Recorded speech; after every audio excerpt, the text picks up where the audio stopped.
from 2012 to now. And that was his history from his first title to what he is now. And you wanted to make an argument. Like Barry was walking out. What else come about that when water? he was walking out the ocean and he said, "Magnificent view." Remember that? I remember that. The smoke. And that was red. During a recent Stephen A. Smith Show episode, the ESPN host and Shannon Sharpe delved deeply into Floyd Mayweather's financial situation, discussing bankruptcy rumors, his potential departure from America, questionable business ventures that critics label as fraudulent schemes, and the controversial social media posts that 50 Cent has been circulating about the boxing legend. Ain't good to make all that money if you ain't got any of it to keep for yourself, bro. When you look at the Vegas casinos, just think twice about going down there yourself. That's all. Send your boys to do it for you. Order room service. Chill out, do something. Anything but gamble, bro. Keep your money. Because as great as you are, I got news for you. He rolled up on me in a black SUV and rolled the window down. That's true. That's true. Yeah. That was scary. I thought he was going to shoot. I thought it was a drive-by. It was a damn. I thought it was a damn drive-by. It scared the living hell out of me. You understand what I'm saying? I mean, that's an absolutely true story. But at the end of the day, all I'm trying to... Stephen A. Smith disclosed that much of this confidential information originated from a former Mayweather assistant who no longer works directly for the boxer, but maintains regular contact with multiple members of his current inner circle. He informed his audience that Floyd Mayweather was genuinely facing severe financial difficulties. Smith clarified that being financially strapped doesn't prevent Floyd from purchasing expensive luxury items, but his accumulated debts have grown so enormously that liquidating all his assets wouldn't generate sufficient funds to settle his complete financial obligations. He owed that money to the IRS. How much does he owe? It's in the $20+ million range. It's a lot of money, man. But it's not something that he's been, it's not like deception. No. It's just neglect to pay. Neglect. And it's also like, I think, and there is like a truth. Building on this revelation, Smith presented compelling evidence demonstrating that Floyd Mayweather faces genuine financial hardship. He emphasized that this doesn't indicate Floyd is completely penniless, since he maintains ownership of numerous valuable assets. But the overwhelming debt burden looming over him is so catastrophic that if all creditors demanded immediate payment, it could potentially eliminate his entire current wealth portfolio. The irony wasn't lost on observers who noted the stark contrast with his Money Mayweather persona.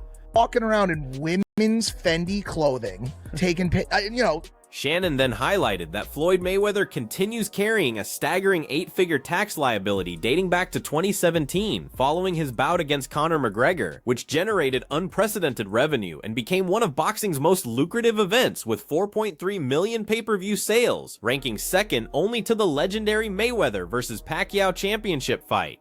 He to go. He to go. He's not. The discussion briefly turned lighter as they acknowledged Floyd's persistent charm and charisma, with Shannon noting that these qualities remain part of his enduring appeal despite his mounting financial troubles. The blasphemy coming out of your mouth right now. Okay, it's okay. You can believe that. You can believe that. The man still going. Throughout the years, Floyd Mayweather successfully evaded severe consequences regarding his tax issues, but Stephen A. Smith revealed crucial insider information he had obtained. He clarified that Floyd hadn't completely ignored his tax obligations over the past 8 years, having made several million-dollar payments, though these amounts fell dramatically short of his actual debt. Simultaneously, his extravagant and ostentatious lifestyle choices only amplified his financial predicament. Shannon Sharpe expressed particular frustration because he believes Floyd continues displaying immature behavior and hasn't fully embraced his parental responsibilities. Don't need to be nobody there. Here's what's gonna hurt you. Here's what's gonna hurt you. Because you see, when you talking like that, people are like, but shit, that. No, I'm gonna sit back and let you talk. And then I'm gonna say, you finished? Are you finished? You sure? No. And then you're gonna be like, nah. And I'm gonna say, you gotta wait now, because I waited. Here I come. Probably a point when they're like, hey, it's time to pay your taxes. And you go like, all right, here's a check for $25 million. That's an incredible amount of money. And then they go, that's true, but you owe 50 more. And he's just like, that can't be right.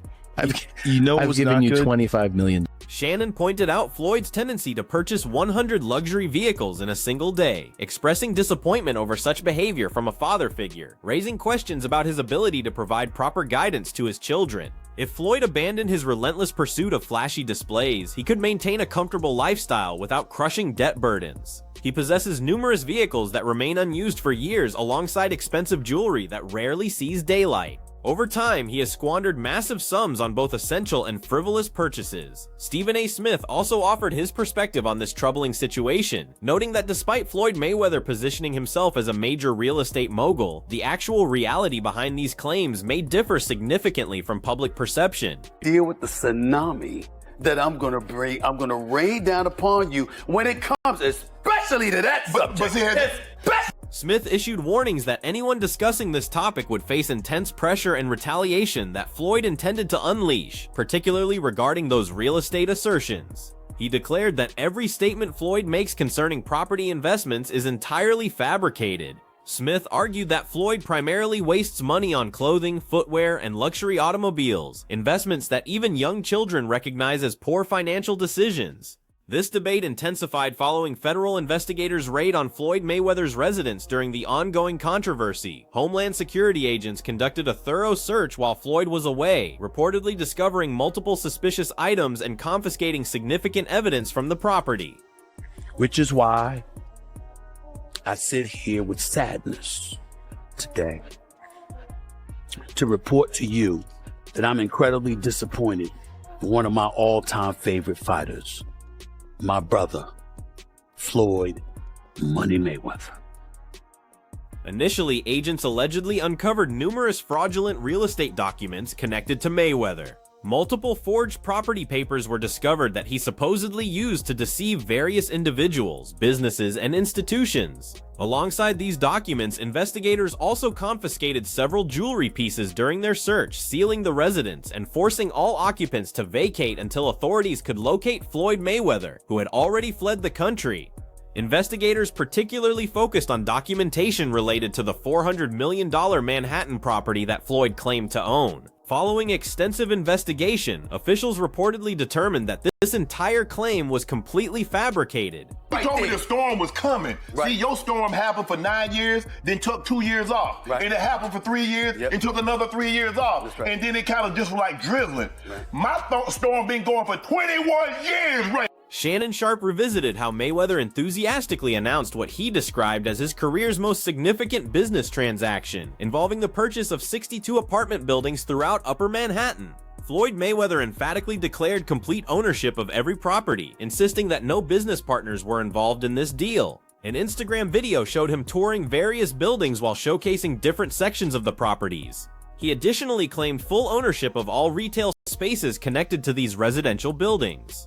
We don't get to ignore those first 7 or 8 years where there were a couple of occasions where one, he was accused of quitting, and I don't believe that, by the way. The discussion became heated as Shannon expressed strong skepticism about these claims, questioning their authenticity and suggesting that divine intervention might be necessary to resolve the mounting controversy surrounding Floyd's business dealings. I got you, but I feel you, but it's true, but it's still accused of drunkenness. But the point is, Mayweather's concluding message emphasized that anyone could replicate his success through strategic business decisions. For unclear reasons, Mayweather later stated that his real estate company, Veda Properties, had purchased the buildings for $402 million. However, information shared by Stephen A. suggested these statements didn't align with verifiable facts. Even months after Mayweather's announcement, building ownership remained unchanged. New York City property records, typically updated shortly after sales transactions, showed no indication that these properties were approaching official transfer to Mayweather, according to multiple real estate experts. People into my lifestyle, showing the people how I live. Now, I know you guys see me on a regular talking about real estate.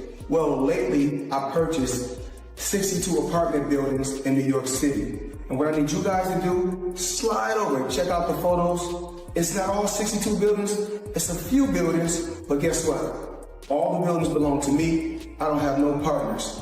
And all the retail down low on my buildings all belong to me. I know you like to make money. You're never gonna stop making money. Very, very few people on the planet know how to make money like you know how to make money. But some of this stuff has got to stop. Shannon Sharpe revealed that the NYC Housing Partnership, a nonprofit organization managing most properties to secure tax benefits and maintain affordable housing, confirmed through a spokesperson that they received no notification about any potential sale. The spokesperson explained that the organization hadn't been informed about completed deals, pending transactions, or ownership changes. Typically, the partnership would be directly involved and notified during transfer processes, but this never occurred. Stephen A. Smith also shared that someone closely connected to Mayweather's agreement revealed that Floyd only purchased a minimal minority stake in the portfolio, with options to increase ownership later or eventually acquire all buildings completely. You were saying, it's all about making power moves. Yeah, I figured. Yeah. And on a point like this, because all of them, we're in New York City right now. We're in Manhattan. That's what we do. Come on. Come on,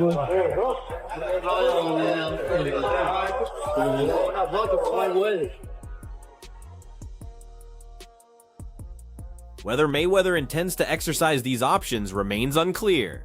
The source providing this information requested anonymity because the arrangement with Mayweather involved confidential terms. A Black Spruce Management representative, the real estate firm controlling most portfolio buildings, issued a statement confirming Floyd Mayweather's continued reliability as a partner and strong advocate for affordable housing initiatives. The spokesperson added that Mayweather has fulfilled every obligation required of him thus far. Meanwhile, Mir Orbach, leader of the Orbach Group owning the remaining portfolio properties according to public records, failed to respond to repeated phone calls and emails regarding the potential acquisition. Subsequently, the chief executive of Vita Properties, Mayweather's real estate company, joined a phone conversation identifying himself as James McNair, a businessman involved in several Mayweather enterprises.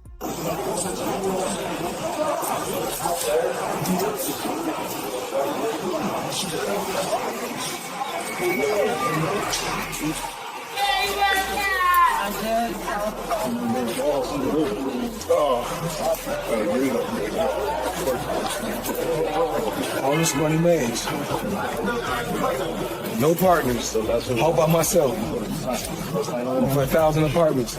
I'm just getting started. Strangely, this caller's voice sounded completely different from existing McNair recordings. He continued asserting that Mayweather had successfully acquired the portfolio, but refused public discussion about comprehensive deal details. He explained that Mayweather's childhood in affordable housing motivated his interest in these properties, particularly because many apartments maintained rent regulation. I believe in building generational wealth. Even like when my children, all 4 of my children are adults. And I told them, no more handouts. Because I feel like I'm hurting my children just by, I give them money, they go shopping, they put gas in their car, they party, they come back, I need money. The caller elaborated that Mayweather appreciated the concept because it allowed community support while generating investment profits. Once Floyd grasped this dual benefit, he became completely committed and expressed desire for complete portfolio ownership. McNair subsequently stopped responding to calls and messages, while Mayweather's legal representatives declined comment on the matter. This deal reportedly represented one of several major real estate projects Mayweather has promoted over recent years. Over a decade ago, a chance encounter apparently helped Floyd establish valuable commercial real estate connections. During a Knicks game, Mayweather sat beside Jeff Sutton, a prominent Manhattan retail property owner, and Andrew Matthias, then a senior executive for major commercial landlord SL Green. The 3 men quickly bonded and developed lasting friendships. 2 witnesses confirmed that both Sutton and Matthias subsequently advised Mayweather on various real estate investments. I give them money, I buy them houses, I buy them cars. Told them, listen, if you guys go to school or you work in one of my businesses, then you can branch off, get your own business, and I'll put the money up to help you start a business, but I need you guys to take what I've already started and triple. During a 2022 podcast appearance, Mayweather revealed that while still actively boxing, he entered commercial real estate with guidance from former manager Al Heyman and several Jewish and white associates. He claimed his initial $5 million commercial property investment generated approximately $50,000 monthly, describing this as an impressive 12% return. In the same interview, Mayweather suggested he owned shares in One Vanderbilt, a 1,400-foot Manhattan office tower operated by SL Green. He claimed involvement in the development while incorrectly stating that the tower was New York City's tallest building. In 36 months, with one of my new investments, I would be making $300 million a month. What investment is that? In real estate. I'm heavy in real estate. Even though I got a lot of cash, OPM. You don't always have to use your money. That's why it's very important for y'all to make sure y'all keep y'all credit. The person claiming to be James McNair told Business Insider that Mayweather had invested $88 million in approximately 20 loans created by SL Green, connected to commercial real estate properties throughout the city. He explained that the company structured these funds as mezzanine debt, a higher interest loan type commonly used in property investments. The speaker claimed this arrangement provided excellent profit-generating opportunities for Floyd, whom they greatly respected. He added that the partnership offered valuable promotional benefits for SL Green due to Mayweather's public profile and celebrity status. So, Floyd, man, like, you got everything, got the skyscrapers, you got the cars, you got the houses, you got... What's next? What I'm working on now, I don't really want for nothing. Alexander Zaray, an SL Green spokesperson, stated via email that the company doesn't comment on matters involving specific investors. Beyond reports about questionable property claims, Mayweather also faces problems with a jewelry store. Many observers believe he's transitioning from one debt crisis to another. Floyd Mayweather recently faced court action from a jewelry business accusing him of years-old unpaid debts. This situation compounds several other debts connected to companies that previously collaborated with him on endorsement deals, ambassador positions, and additional business partnerships. Now I'm here to talk to the people about one of my jewelers. And it's not one of my new jewelers, one of my low-key jewelers, Tony, at Pasha in Manhattan Beach, California. You guys need to come check him out. Now today, let me show you guys what I purchased from Tony. Tony, matter of fact, I don't need to tell him, you tell him. We got a little rose gold sky dweller, chocolate dial, 40 karat pear shape, 1 carat each, tennis bracelet, only for the best of the champ.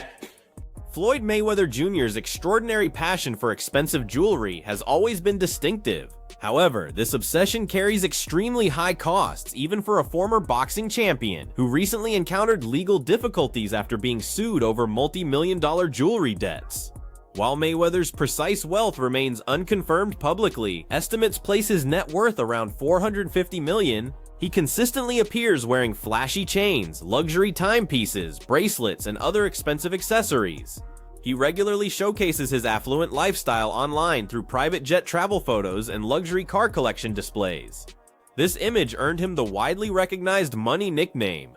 Nevertheless, jeweler Leonard Solmanov argues this nickname doesn't reflect Mayweather's payment behavior regarding outstanding debts.